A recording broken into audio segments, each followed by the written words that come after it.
नमस्कार दर्शक बंधु भक्ति पुराण आउ एक नुआ वीडियो को स्वागत करुछि।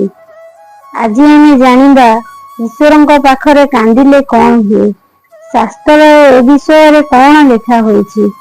ईश्वर पाखरे सेही व्यक्ति कांदी थांती जे ईश्वर ऊपर संपूर्ण विश्वास करि थांती। जहांक सहित किछि भल हेले मध्य ईश्वर पाखरे कांदी थांती।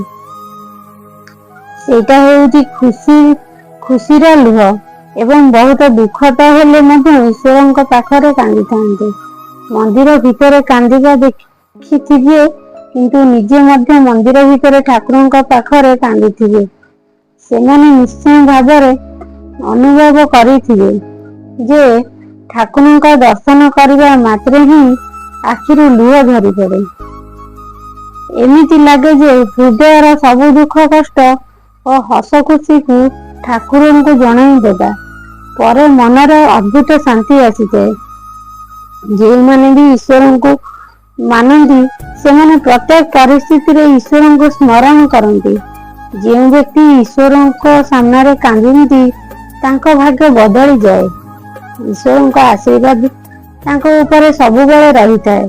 जदिओ से व्यक्ति सहित किछि भल न सेमाने ईश्वर ऊपर संपूर्ण विश्वास करती कि तांको केवल भगवान ही साहाय्य करिवे। से प्रत्येक दुखरे ईश्वर को स्मरण करिथांते एवं खुशी रे मध्य स्मरण करिथांते।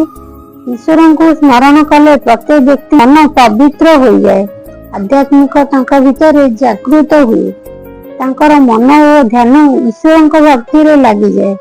ईश्वर निश्चिंत भावरे तांकर मनर कथा बुझी थांती एवं निश्चिंत भावरे साहाय्य मध्य करिथांती। कौनसी दुखी व्यक्ति भागवत गीता पढ़ती ताहले तांको बहुत शीघ्र भगवान भल रास्ता देखाई दियंती। ईश्वर को आराधना करती। देखिए ईश्वर तुम जीवन बड़ बड़ संकट को दूर करदेवे। ईश्वर ऊपर विश्वास करुवा प्रत्येक व्यक्ति जीवन मूल लक्ष्य है स्वर्ग प्राप्ति करवा। प्रत्येक व्यक्ति चाहती जे से बंचिथिबा भितर संसार समस्त सुख को उपभोग करेंगे और मृत्यु पर स्वर्ग प्राप्ति करेंगे। समस्त सुख भोग करने ईश्वर आराधना करने आरंभ कर दियंती और चाहती कि संसार सब सुख मिलू। किंतु प्रत्येक व्यक्ति ध्यान देवा उचित जे ईश्वर कर्तव्य समस्तंकर प्रत्येक इच्छा पूर्ण करवा नुहे। जदि आपणकर सब इच्छा को पूर्ण करने को चाहती ताहले आपनक सही अनुଯାयी कार्य मध्य करने को पड़िबो। भगवान मध्य पृथ्वी रे जन्म नेइथिले एवं से अनेक संघर्ष करथिले। समस्त लोक ईश्वर ठारे शिखिबा उचित जे किपरि जीवन बंचिबा को हुए।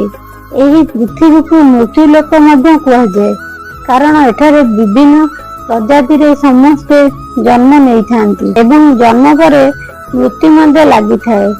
पृथ्वी रे अनेक प्रजाति अछंती। अनेक प्रजाति रे बुलिबा परे एवं अनेक असुविधा पर मनुष्य होई जन्म ग्रहण करिथाउ। जे साधा और सचोट जीवन बिताई थांती तांको प्रति ईश्वर विशेष कृपा रही थाए। किछि मागिबा पूर्व ही ईश्वर तांकर सब इच्छा पूर्ण कर दियंती। एही व्यक्ति भोग विलासपूर्ण प्रति आकर्षित हुए नहीं। से केवल भलरे जीवन बंचिबा ही भगवान को मागी थांती। से भूल उपाय टंका रोजगार करने को केबे चिंता करती नहीं। से सचोट हो जीवन यापन करती। जेतेबेले केही मंदिर को जाती सेतेबेले मनरे अनेक भल एवं खराब चिंताधारा आसे। सेतेबेले निजर दुख को मने पकाई निजर लुह को अटकाई पारंती नहीं आउ भगवान को सामने कांदिबा आरंभ करती।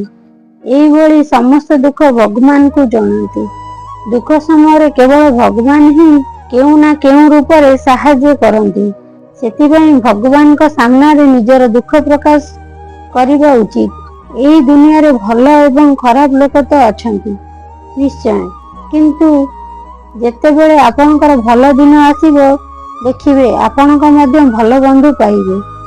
ଏହି ଭିଡ଼ିଓଟି ଆପଣଙ୍କୁ ଯଦି ଭଲ ଲାଗିଥାଏ ତେବେ ଏହି ଚ୍ୟାନେଲକୁ ସବସ୍କ୍ରାଇବ ଆଉ ଏହି ଭିଡ଼ିଓକୁ ଲାଇକ୍ ସେୟାର କରନ୍ତୁ।